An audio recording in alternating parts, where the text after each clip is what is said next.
Hello and welcome back to my channel. My name is David Novak. Why do you trust the author? That was a question I had recently to something that I had posted on the community tab. And I gave an answer. The book is very old, so if he's wrong, I accept that and make allowance. This may not be the last word, meaning this may not be the last word on the topic, but that does not actually answer the question in any great depth. And I think the question is a very good question. And so I should just give you a little background. The book I have been reading was The Archeology of Ancient China. I finished it this evening. And it's over 50 years old.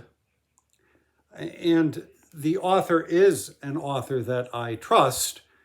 And so the deeper question is, why do you trust this author? I bought this book years ago, 35 years ago perhaps, and read it without understanding it. And my initial reason for trusting the author, I would say, is because he writes well. I have a video up about 10 historians who write well. I'll put a link to it and any other videos that I might mention in the description box if I find them. And they were all historians that I trust. To different degrees, I would say, but overall, trust almost implicitly. And I've talked many times about my journey through history, or the study of history, coming to it as a complete novice and a complete ignoramus. And so I've gradually had to claw my way ahead. And one who writes well, one who writes clearly, is, at least at the beginning, an author that I would trust.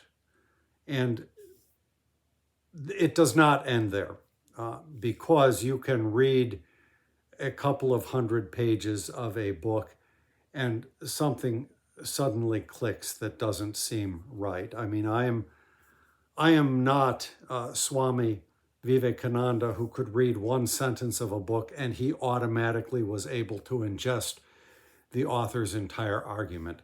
I am not that good, and so sometimes it takes me a little effort. But I think that this question about why we trust an author is really worth delving into, so I am not sure how this is going to go or what I am going to pull into it. I have books arrayed around me here, and it may go on for a bit because I may wish to read some things.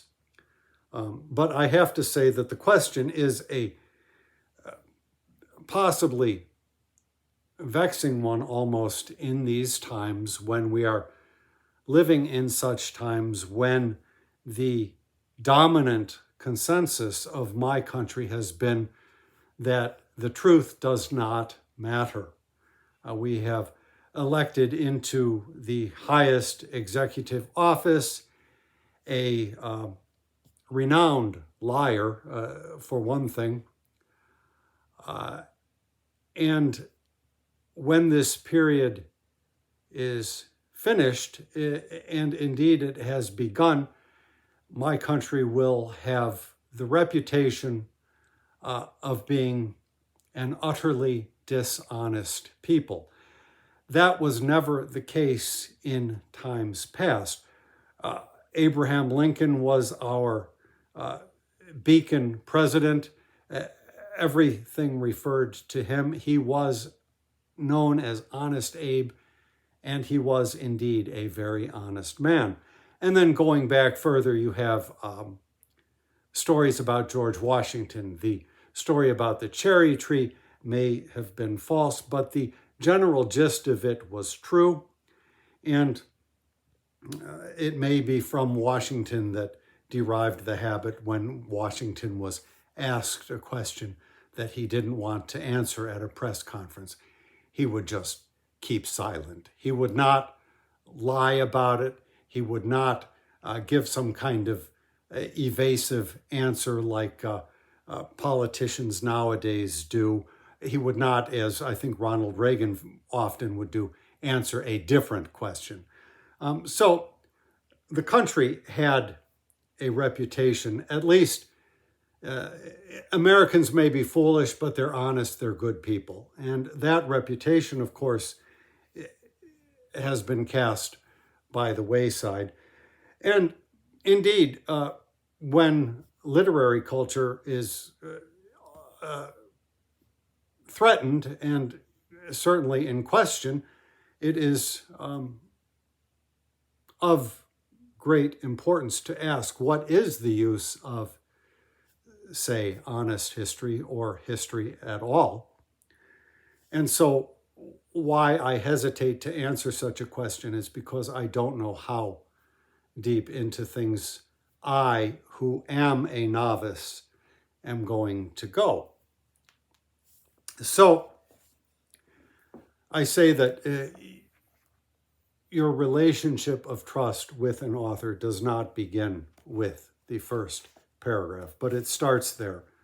Let me see where this one, which opened the relationship I have with this author, took me.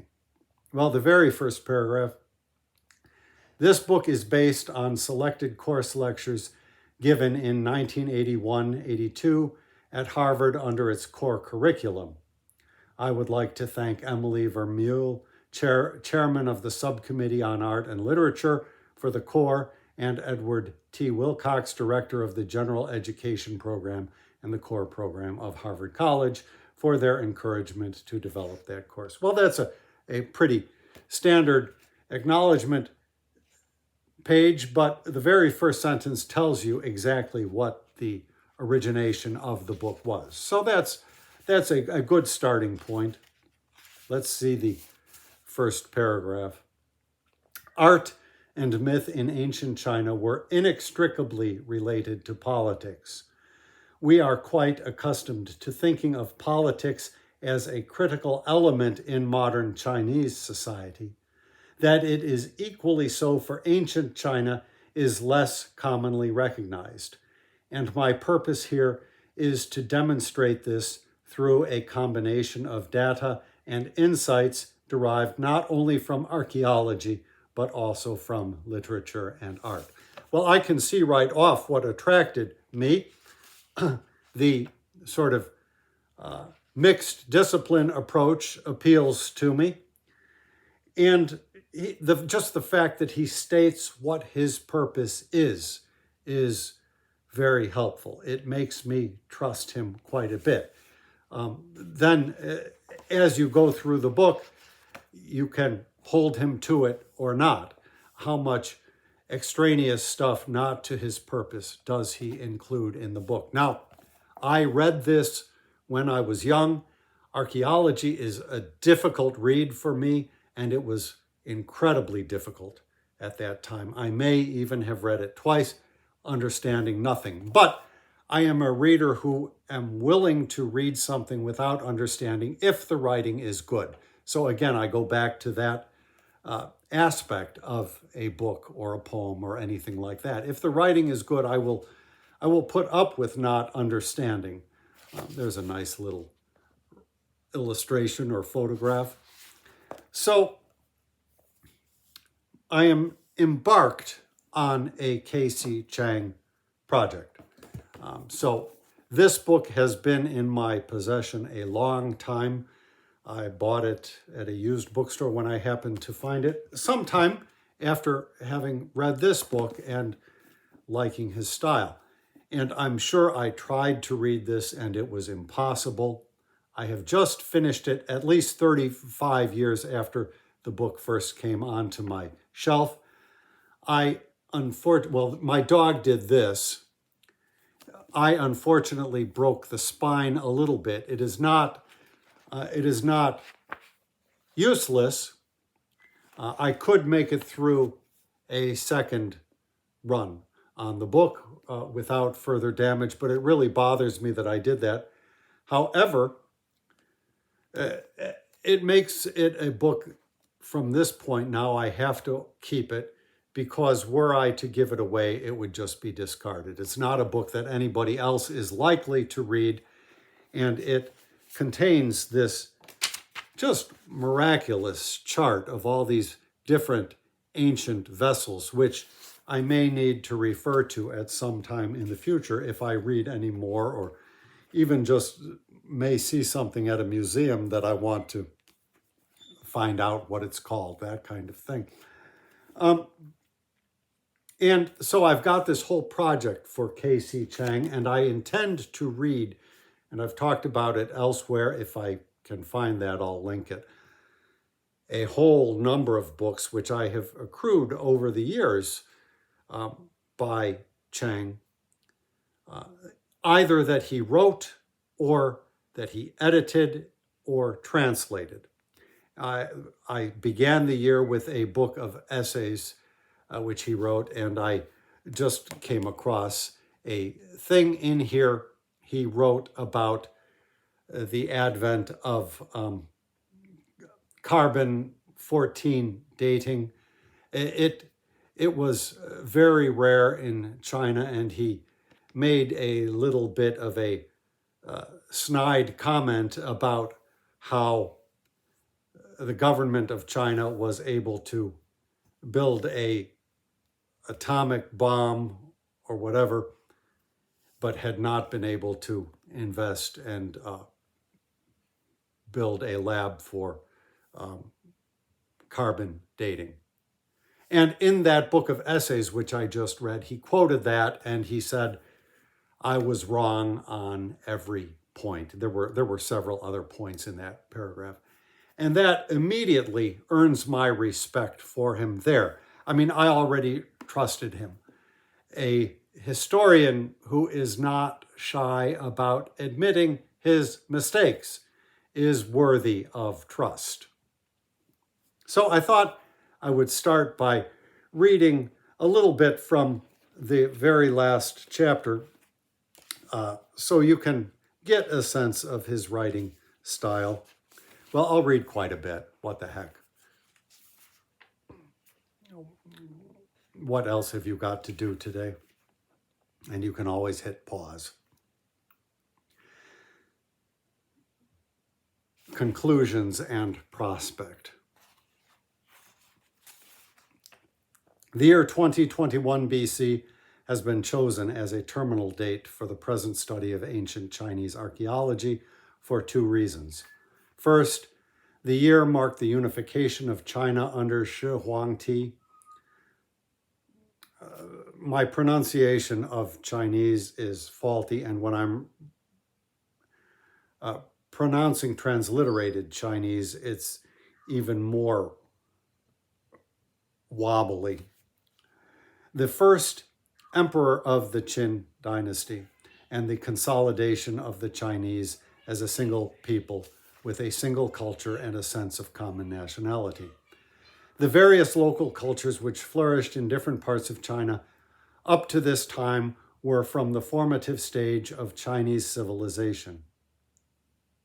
Second, we find that for the various cultures before the Qin and the Han dynasties, either no historical record was kept at all, or the historical documents that survive are fragmentary and far from complete. The basic data for a study of the culture, society, and history of prehistoric and early historic China are provided by archaeology. It is true that for a complete history of the Shang and Zhou dynasties, literary records would have to be utilized to a far greater extent than has been done in this book, which includes them only when they render archaeological data more meaningful. But these historical documents have been neglected for other considered reasons. The data for the same periods from literary sources is readily available in many good books already in existence. The writing of a book which uses both historical and archaeological materials to the full may be highly desirable, but it cannot be undertaken at a time when the archaeological data, much of which has only been made available in very recent years, still need processing and interpretation. Moreover, archaeology and history, by virtue of their different source materials, tend to stress different aspects of the same culture history. In historical studies, political events are often given paramount attention at the expense of cultural and social changes and information about the origins and development of cultural traditions. Archaeological data happily fill such vacuums, and the present book supplements rather than overlaps the works on ancient Chinese history, which have made use of literary sources. So he really is explaining a lot about the limits of this book, even as I think somewhere else he did so in the beginning. In that video about the 10 historians who write well, I think most often I did start with just the first paragraph or something like that to quote, because it really gives you the general purview. It lays out the map of what will be covered in the book. So I'll just read a little bit more and maybe show you what I like. This brief outline of South China prehistory and early history shows that three major waves of cultural influence reached South China from the north: the Longshan, the Eastern Chao, and the Qin and Han, before South China became an integral part of cultural China. In speaking of Chinese influences in South China and Southeast Asia, it is thus necessary to specify which of these major waves of influence is referred to. So right there, he's giving you a little tip on how to interpret other data that you come across in other places. I'm not saying that I will remember this, but it helps to just sharpen your interpretive faculty a little bit. And I have to, I want to read the next paragraph as well, but to add to it, I am reading this old material even though I know it is outdated, partly because I have the final version of this book coming. This is 50 years old, the final version of the book, coming in my reading. This is only 40 years old. And I may well not stop there. I have other books on ancient China, but I want a good ground, and I would rather have an outdated ground based on the writing of somebody that I trust. And I'm going comprehensively with Chang because I may not know everything that Chang knows or knew when I'm done, but I will know, or I will have been exposed to, everything that this eminent anthropologist, archaeologist thought was important to recount. So let me just read that next paragraph. These events finally led to the unification of China, the history of which concludes this volume. It can clearly be seen that by the end of the Warring States period, much of China was already unified culturally, as indicated by the tradition and style which are encountered in almost all of China, from southern Manchuria to the coasts of Guangdong. I'm guessing that's Guangdong. We encounter variations of the civilizational form and spirit exemplified in the tomb construction patterns, in the remains of a bronze mirror and an iron sword, in the decorative patterns of pottery and bronzes, and in the forms of writing. The unification of China by the Qin and the Han empires was not a conquest accomplished by a single powerful state and culture over a miscellaneous assortment of political groups and cultural traditions. Essentially, this unification was a political follow-up of the cultural unification and the emergence of the Chinese national spirit, which were already in force toward the end of the Eastern Chow, and which probably not only stimulated, but also enabled, or at least facilitated, the political conquest which marked the year 221 BC. So he's parsing his words very carefully there, or his phrases, and he is providing the reader with a very clear picture.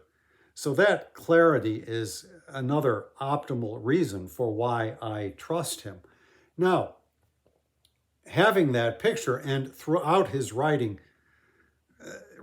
there have been just little paragraphs here and there which do clarify my picture immensely, that I, to some degree or another, can carry with me to the next book. And when I find out that more is known, that the picture is changed, I will have that working base to work with. I know that's a redundant thing there. I didn't need two workings, but what can I say? I'm doing my best. And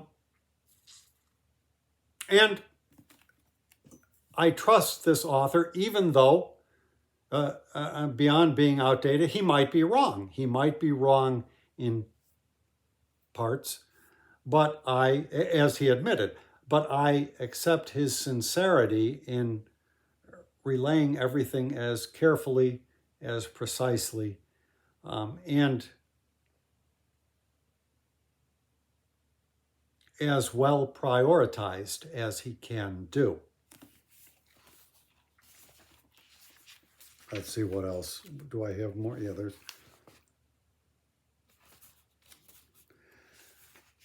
My interpretation of the formative process of the Chinese civilization summarized above can be regarded as only a working hypothesis, for there are still many gaps in our knowledge.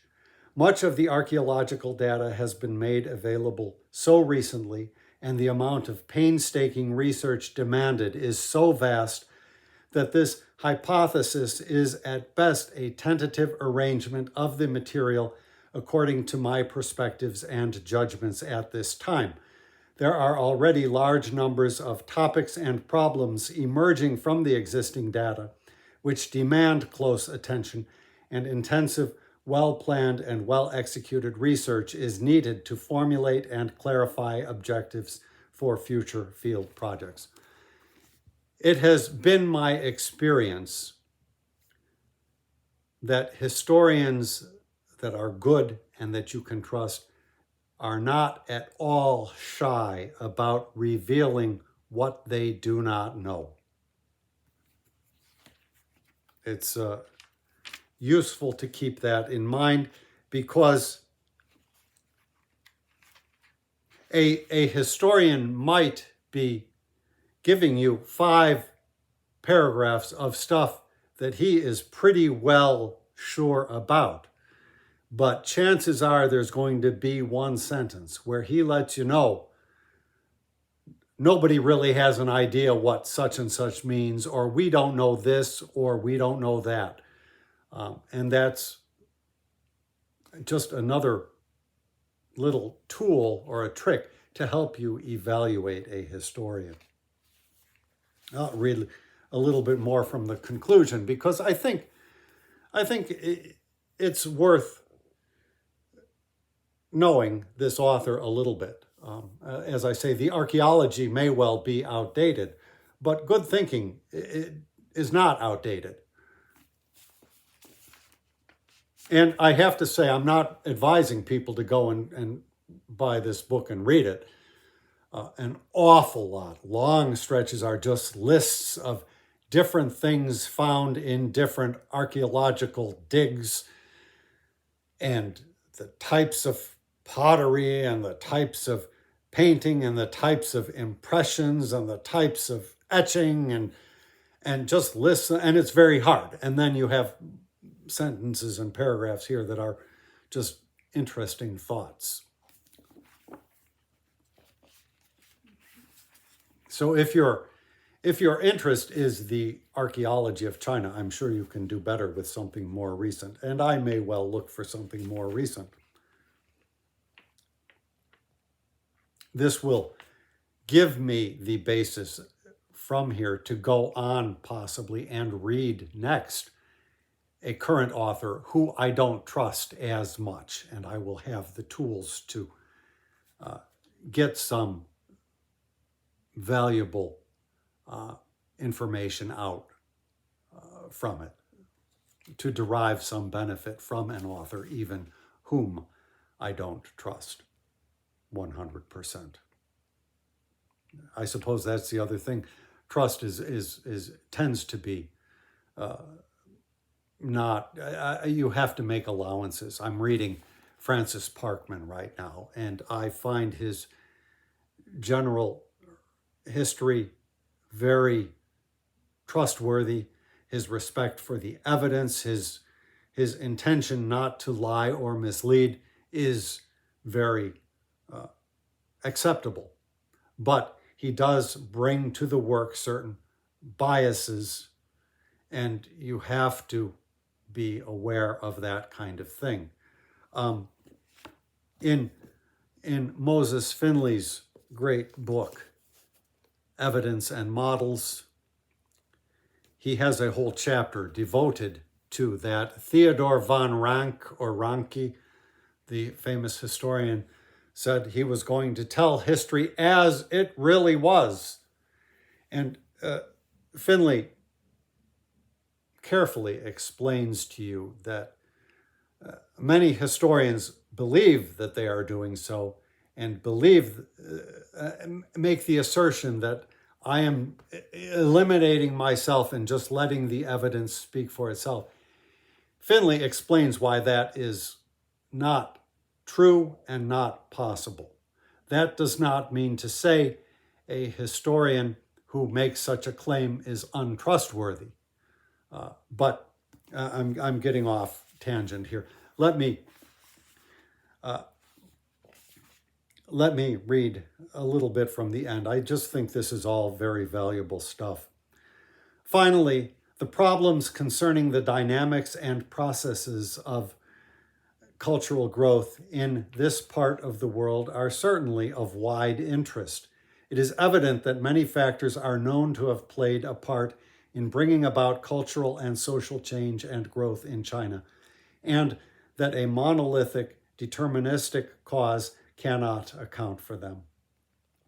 Ecology is certainly highly significant in shaping the courses of development, as shown by the cultural and natural groupings made in this volume, and the importance of technology is most clearly revealed by the development of cities and the expansion of North China civilization during the Eastern Chao period, when iron metallurgy made significant strides. Irrigation, which to some authors is the single factor in bringing about the emergence of civilization, played a considerable role in the development of North China Bronze Age civilizations and in the expansion of the Eastern Chao. But archaeological data have failed to prove that irrigation was the leading and decisive factor. The evolution of the Neolithic culture in North China from the Yangshao to the Longshan and the emergence of the Shang civilization cannot be accounted for entirely in terms of technological advances, for, as has been shown, the agricultural techniques did not undergo decisive and major changes until the Eastern Chao. These advances must additionally be explained in terms of a tightened social organization and an intensified political control, phenomena which are amply demonstrated by the archaeological data in such spheres as industrial specialization and social stratification.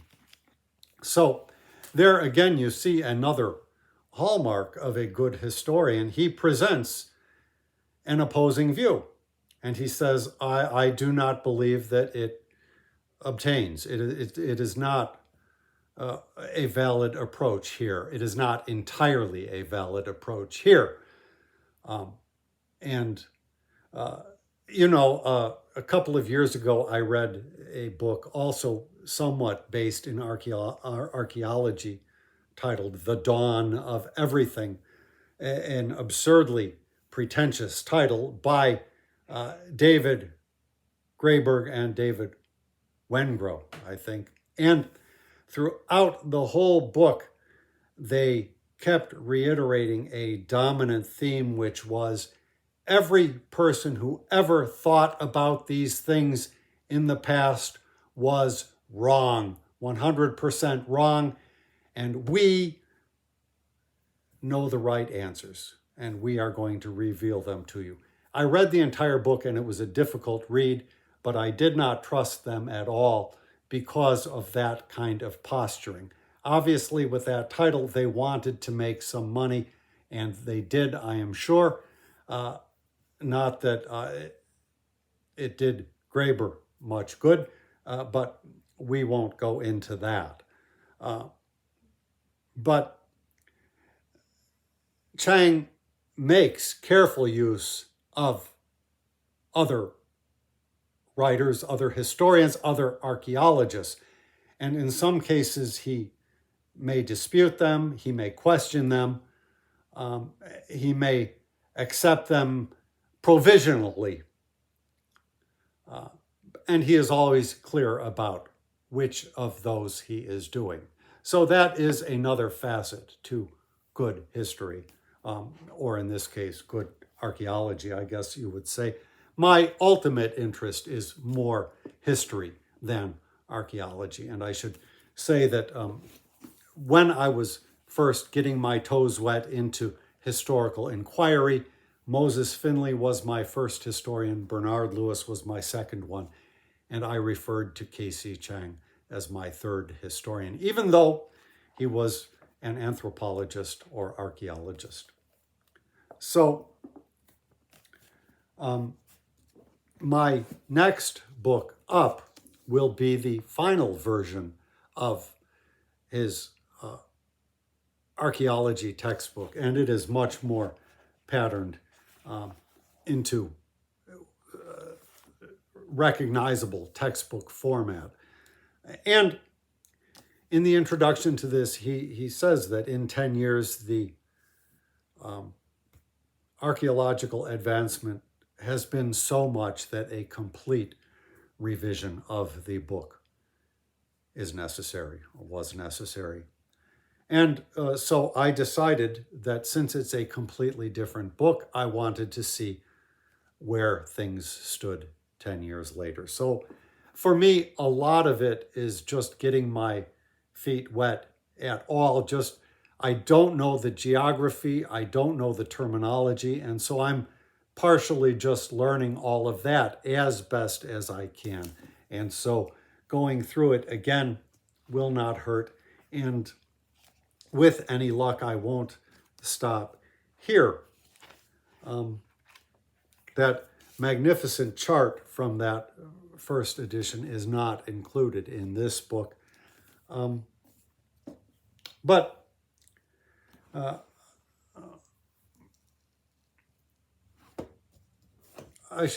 I've made mention of this thing a couple of times, the caning of Sumner, Charles Sumner. And Sumner is a much maligned, much misrepresented figure in American history. And many years ago, I wanted to find out about the caning, and lo and behold, there was a book about it. And this book was pretty awful because ultimately the writer upholds the lost cause mythology, even though he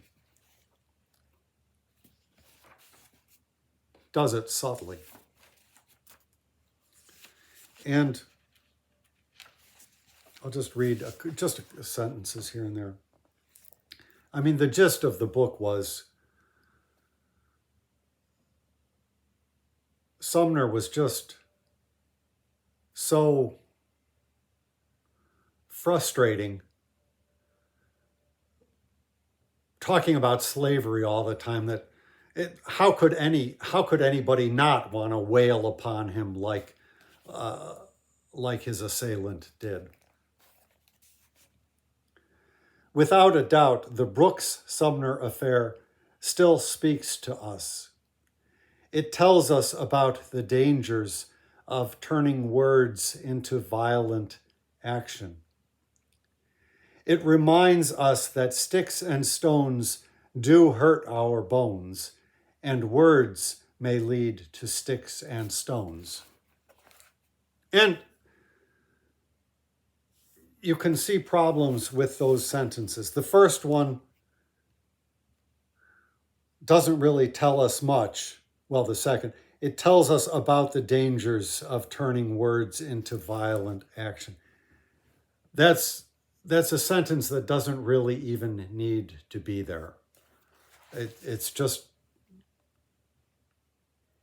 without any kind of substance. And then it reminds us that sticks and stones do hurt our bones, besides being stupid.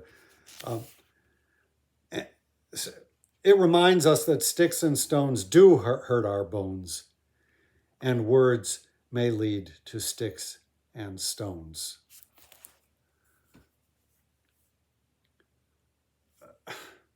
It is not as simple as that. He is suggesting that the words uttered by Charles Sumner on the Senate floor of themselves led to his being attacked violently, and that was not the case. The words which led to the violence were words of Southern ideology, for one thing, and words as the ideology espoused by our present-day Republican Party, words that approve of the use of violence, the explicit use of violence as a means of affecting political change or of achieving political goals. And this author never made anything of that sort of connection clear. So, it was the old argument. My wife was just so annoying or so hysterical or whatever that I just had to knock her one in the jaw.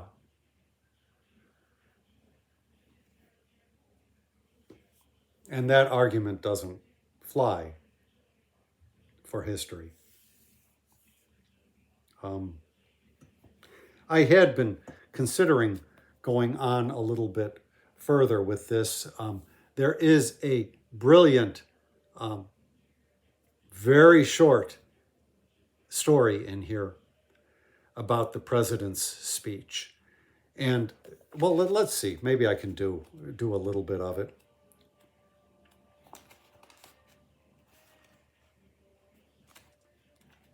The president's speech, of course, talking about Ronald Reagan, the great communicator who ultimately never really communicated anything. What was going on? A roar of laughter from the aphasia ward, just as the president's speech was coming on, and they had all been so eager to hear the president speaking. There he was, the old charmer, the actor, with his practiced rhetoric, his histrionisms, his emotional appeal, and all the patients were convulsed with laughter. Well, not all. Some looked bewildered, some looked outraged, one or two looked apprehensive, but most looked amused. The president was, as always, moving, but he was moving them, apparently, mainly to laughter. What could they be thinking? Were they failing to understand him? Or did they perhaps understand him all too well? It was often said of these patients who, though intelligent, had the severest receptive or global aphasia, rendering them incapable of understanding words as such, that they nonetheless understood most of what was said to them. Their friends, their relatives, the nurses who knew them well, could hardly believe sometimes that they were aphasic. This was because, when addressed naturally, they grasped some or most of the meaning, and one does speak naturally. Thus, to demonstrate their aphasia, one had to go to extraordinary lengths as a neurologist to speak and behave unnaturally, to remove all the extraverbal cues, tone of voice, intonation, suggestive emphasis or inflection, as well as all visual cues, one's expressions, one's gestures, one's entire, largely unconscious personal repertoire and posture. One had to remove all of this, which might involve total concealment of one's person and total depersonalization of one's voice, even to using a computerized voice synthesizer in order to reduce speech to pure words. Speech totally devoid of what Frege calls tone color. Let's see if I can skip some of this.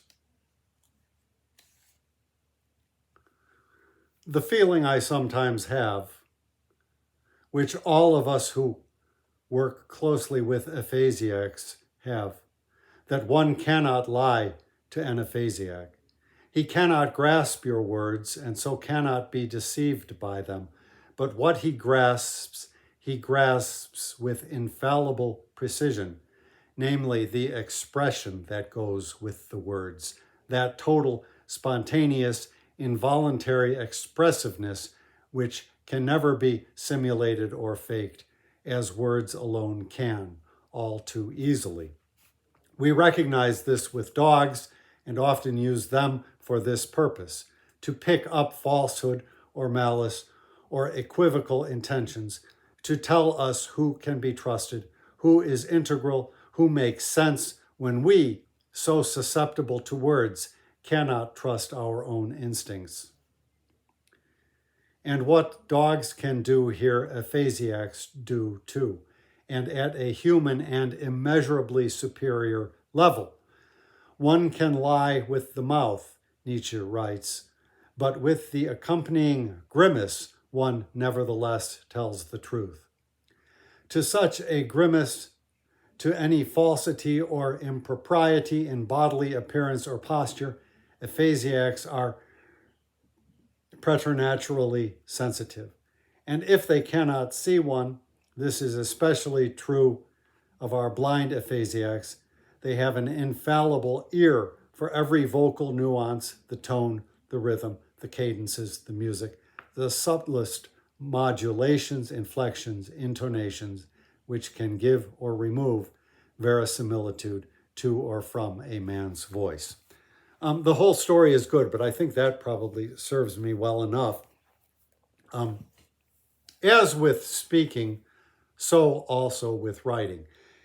And one of the things that helps is to have good practice reading good writers. So for example, those 10 authors I mentioned in that video, were you to read them, you would already start honing your skills a little bit. I might not recommend one or another of them as your beginning place, but and I think I, as a writer of poetry, I come from words from a slightly different perspective than the average reader might. And so I pick up on some aspects of their usage akin to the way which the aphasiac may well have done in the story told by Oliver Sacks. Just the use of language itself. Does the basic sentence make sense, or does the single sentence? And in that aspect, I may well share a little bit of Vivekananda's ability. But as I say, it comes about somewhat via practice, so that I can read a sentence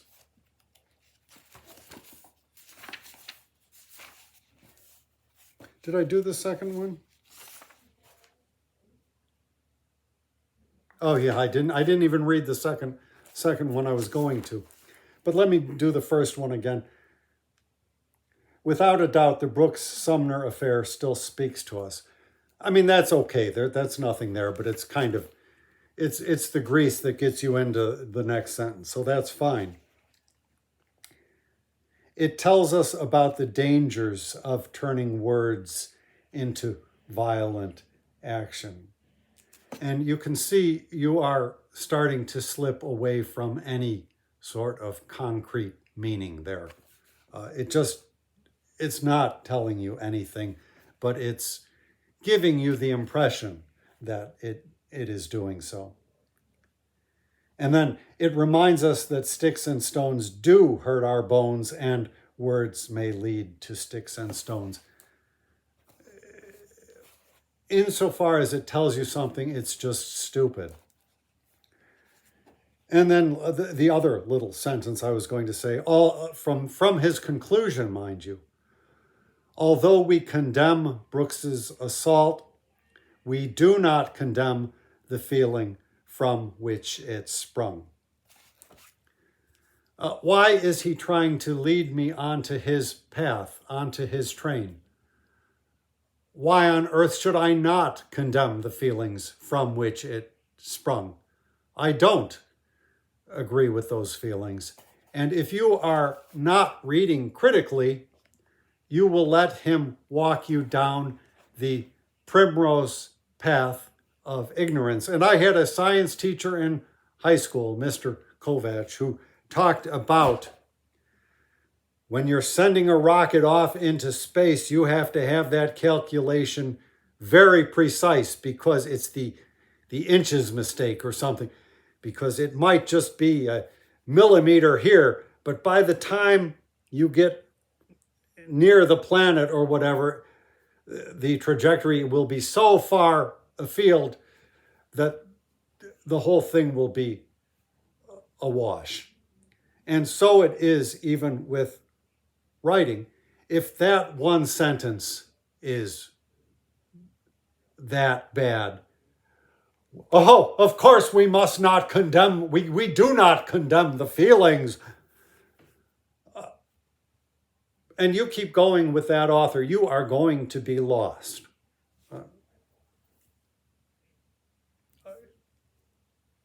Allow me to think for myself, please. And as from all of that bit that I read from Chang, he does allow the reader to do his own thinking. I mean, he presents what he knows, what he believes, what he conjectures, and he allows the reader some ability to weigh, to dispute, to question.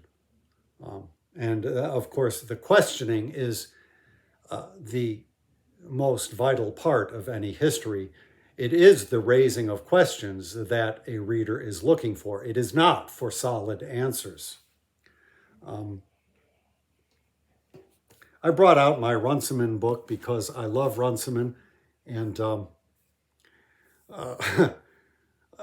I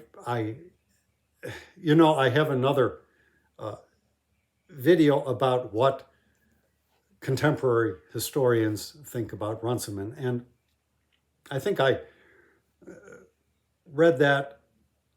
It was from something online, and I just read selections from it. Because before I decided to really go in on a Runciman project, I just wanted to get some external corroboration to the feelings I had that he was worth checking out more deeply. And I first read his trilogy of the Crusades, a subject of which I knew nothing. And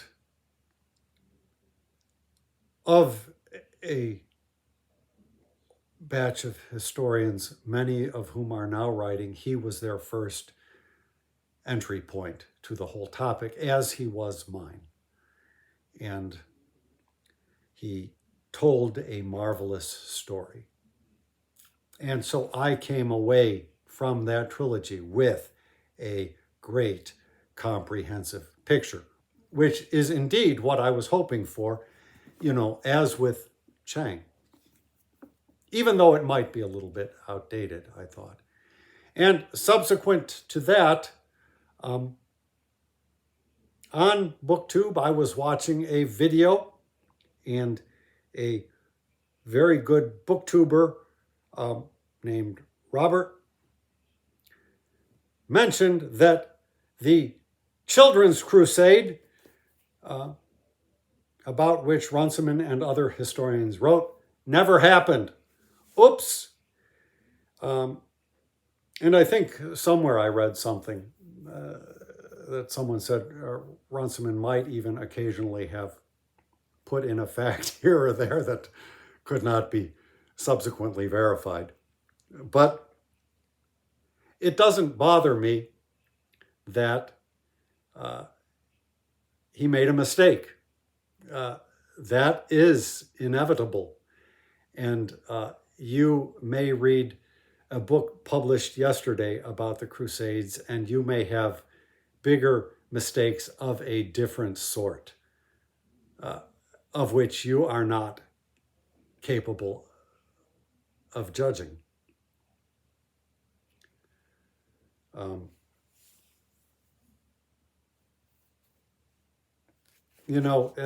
I've read before the conclusion from this, and I'll read a little bit of that, because Finley actually does explain some things about approaching history that are good guideposts. This is not an easy book, particularly to a novice. As I say, it's the first book I read, and it's well out of my league, even to this day. And I've reread it many times, trying to grapple with everything that he introduced me to in this book. I'm probably due for a reread now, except that I'm at the downward curve at this point, so it's not really necessary. Just like I would like to get a more up-to-date view, but it's not really necessary for me. We'll see how long I live, and if my inclination takes me that way. But so this is from his conclusion. This short book is about fundamental problems of method in ancient history, and it is avowedly polemical in intention, concentrating on a small number of themes or propositions. 1. The study of history, in which I include archaeology, is in no significant sense a science. That does not release the historian from the requirements of honesty in reporting, logical consistency in the analysis, and so on. But these are all secondary aspects of a scientific method without touching on the essential. 2.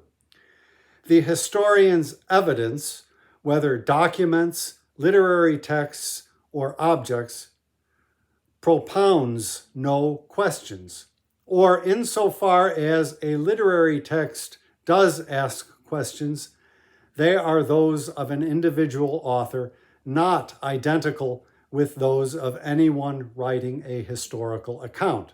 That is to say, an analysis suitable to a later age. Therefore, the historian himself must ask the right questions in the language of Droysen, quoted 2 or 3 times in my text, and provide the right conceptual context. He must do that consciously and systematically, abandoning the stultifying fiction that it is the duty of the historian to be self-effacing, to permit things to speak for themselves, in Ranke's words. 3, the long tradition, normally not expressed overtly but implied in the treatment, that sources written in Greek or Latin occupy a privileged status. Well, this is particular to ancient history, but I think that that the first two go for any historical reading that you approach, and then this one, that he was, at the time there was this idea that historical texts, say Thucydides, say Homer, took precedence over archaeology or archaeological finds, and that is not the case. So, and then number 4 is the first questions to be asked of any written source are, why was it written? Why was it published? So, I mean, the book is worth it, and those couple of points have further application. And if you start to read history in that way, a little bit more critically, as opposed to just getting a story, although as with Runciman, you can do both. You can get a story as well. I mean, I am finding that with Francis Parkman. I am sure that he has his deficits, which I perhaps will learn about in the future. But he is telling a good story, and he is, insofar as he is able to, reporting objectively. Obviously, he has unconscious biases, which are more clear to us than they were to him. But he is not outright lying, and so forth.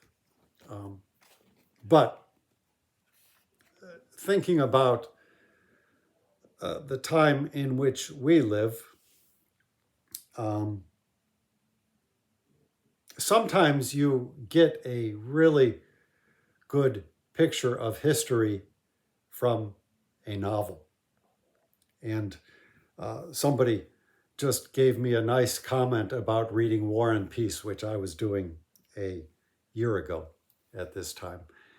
And you learn an awful lot about history from Tolstoy that you will not pick up from a history book. Not to say that Tolstoy's historical method is the one that you should adopt, or the one that I accept, but it has certainly informed my reading of history. And I think for the time that we are entering into in this country, this series of books that I am reading, called the Mahogany Cycle or the Jungle Novels by B. Traven, are probably even a better source for information on how things may fare with our country and our government under the system that a majority of the voters have wished to see installed. That is a system based on a healthy measure of violence and based on a healthy measure of falsehood. So let me just read you the start of this book. The whole thing is very good. The early books in the set, there are 6 books total, and when I am finished with the whole set, I will talk about them in greater detail perhaps. But In the background, you have the mahogany plantations, and I am now on the fourth book, and we are actually at the plantation. But to understand the whole milieu, you have to understand the political scene at large. And the first section of the book does a marvelous job of introducing that topic. The government was represented in the Eastern District by Don Casimiro Azcona. Like every other jefe politico, Don Casimiro thought first of his own interests. He served his country not for his country's good, but in order to profit at its expense. He worked better on those terms, and above all, he lived better. If a man can earn no more as a servant of the state than he can by running a snack bar, there is no reason whatever why he should aspire to devote his energies to his country's service. After he had taken care of himself, he thought of his family. Then came his intimate friends. These friends had helped him obtain his post, and now he had to humor them so that they would let him keep it, at least until one of them decided the moment had come to take it for himself. Every member of his family to its remotest branches, nephews, cousins, brothers-in-law, uncles, brothers and their nephews, cousins, brothers-in-law, and sons, all were taken care of. They were given jobs as tax collectors, postmasters, chiefs of police, justices of the peace, for as long as he himself could hold his. For this reason, they were all on his side, whatever he might do. He might steal to his heart's content, provided always that when they in turn stole, he did not order an inquiry into their conduct. Whatever they might do, lawfully or unlawfully, had to be right in his eyes. This manner of administrating the public welfare began at the top with the president, Don Porfirio. This manner of administrating the public welfare began at the top with the president, Don Porfirio, was carried on in the same fashion by his secretaries. It was taken up in turn by the generals, copied exactly by the governors of the various states, and handed on to the mayors of the smallest towns and villages. The whole system was called in newspapers and school books the intelligent and well-ordered organization of the Republic. Since little, if any, ability was visible at the top, even less was looked for at the bottom. People were grateful to be allowed to live at all. And if a man was unexpectedly murdered because he had gotten heated over some administrative roguery or flagrant example of bribery and corruption, his neighbors and friends were only thankful that they themselves had escaped. The victim was buried and forgotten, and all he had by way of epitaph was, "What did he want to burn his fingers for?" So that is the type of political system that has been voted into office, and I don't think people quite understand as yet the repercussions, as he says elsewhere in this book. And we do not have a dictator at the top. Do not get me wrong.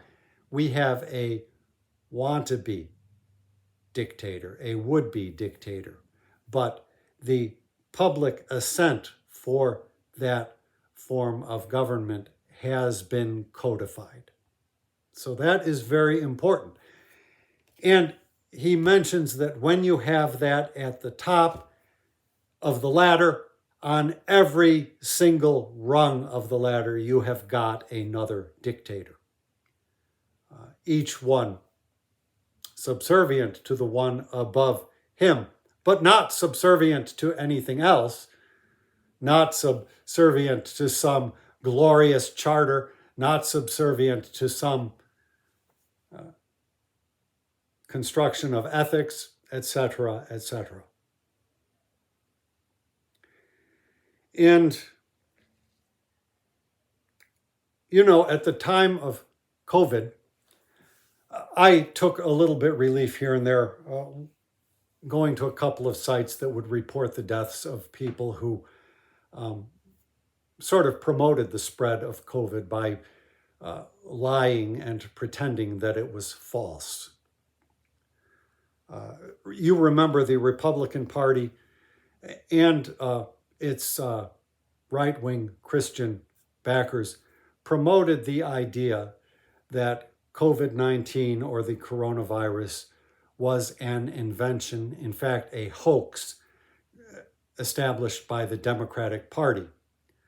And so they refused to take any precautions such as mask wearing. And then frequently they would die. And there were websites that reported these deaths as they came about.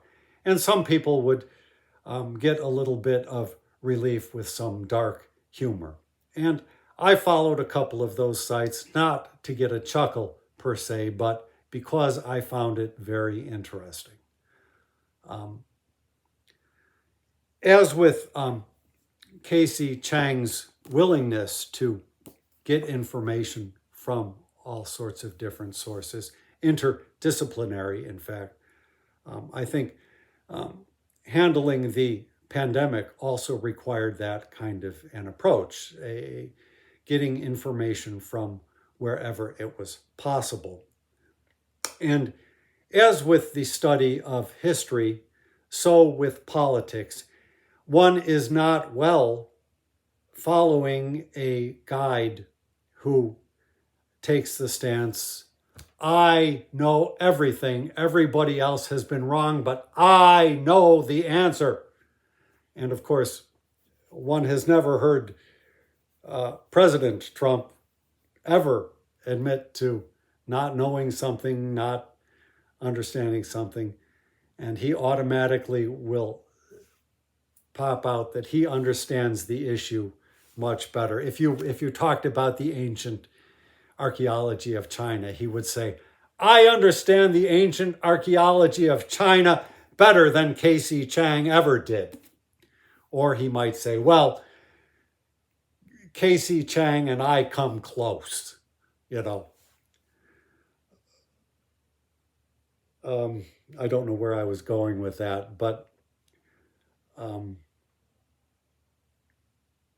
I had some further point that I was trying to reach.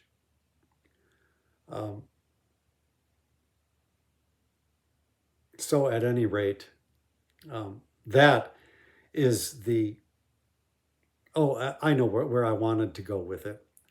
I actually, in the case of this presidency, during the previous term, oftentimes, and I made reference to this on a video, people would get upset because their husband, their employee, whomever, in one case it was a policeman, and his sergeant was booted out from the country, was expatriated or whatever.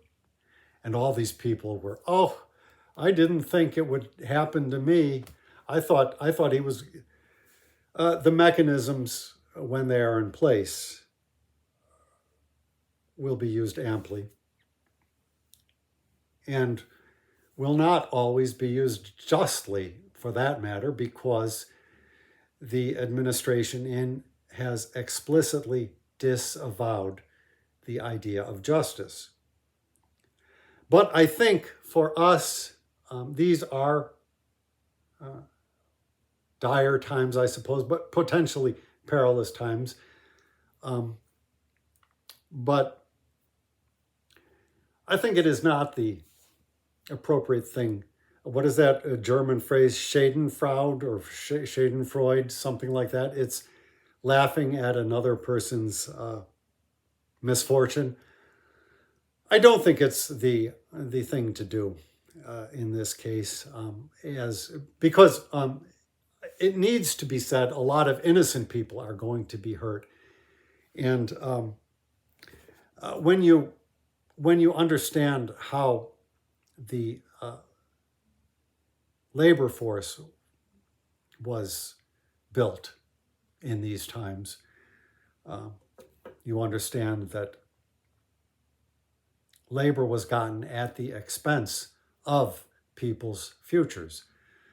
This country, of course, was largely built upon that, because when a person was abducted from his native homeland for the purpose of becoming an unpaid laborer or a slave, that was the ruining, the stealing of his or her future. Okay? And in this environment, you had such, and when the mechanisms of this government come into place, you are going to see futures stolen or destroyed. That is no laughing matter. And so when it happens to one of the red hat MAGA wearers, even though they laugh at you, and even though they were willing to go and murder the House of Representatives and the Vice President, et cetera, I don't think that it will be appropriate to receive their misfortune with laughter either. So anyhow, this has gone on much further than it needed to. I just noted the time. One further word about trust.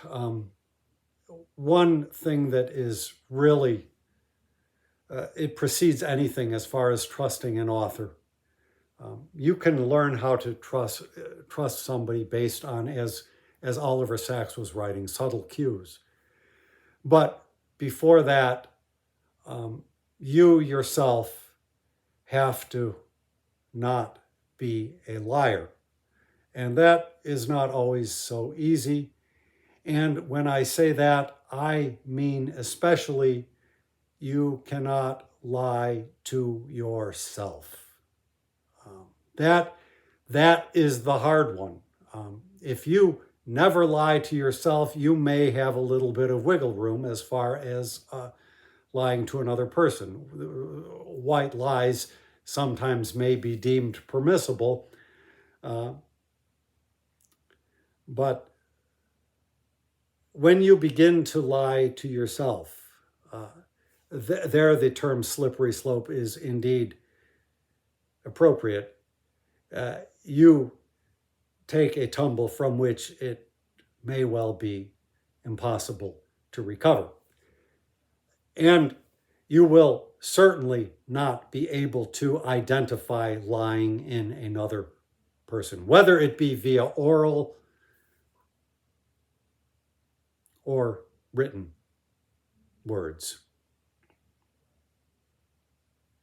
And this, unfortunately, is where this country has gone off the rails. A majority, at least the voting majority, have let themselves be to their own selves untrue, if you will, and they may not recognize it. But as has been said, our wagon has been hitched, and so we are all in this ride together, and there will be no way out of it. In my early poetry, and I've talked about this elsewhere, I put my finger on the lies and slanders of the Bush administration, and nobody else did at the time. or very few did. I mean, there were ones here or there. Colin Powell gave his speech to was it the United Nations? And like the Ephesiacs in that ward, you would know that he was lying if you yourself had been honest to yourself. And so here we are. And how the country moves from this point on, I don't know. I am entirely convinced that the old political structure cannot stand at this point. There are still too many decent people here who have no means of having their voices heard or having any kind of a political impact. And so, I mean, I am not a, what is it, Cassandra? I cannot foresee the future. I do not know how things will go when the pitchforks come out, if they do. I expect tribulations, to be sure, and I have no suggestions for how anybody should act in the future. For some people, holding their tongue may well be the right thing to do. What was it? Or their only epitaph will be, "The victim was buried and forgotten, and all he had by way of epitaph was, what did he want to burn his fingers for?" So some of us are more well-placed and others less well-placed as far as even just speaking the truth as we perceive it. I would advise those who feel that they are in a position to do so, to do so. But I would never urge or argue that every man, woman, and child must do so. We are in a phase where it is perfectly reasonable to try to not let your fingers get burnt. As I said in another context, and I don't even know why though, but we in our cultural tradition have the example of Socrates, who was willing to speak his mind. He could have taken the easy way out.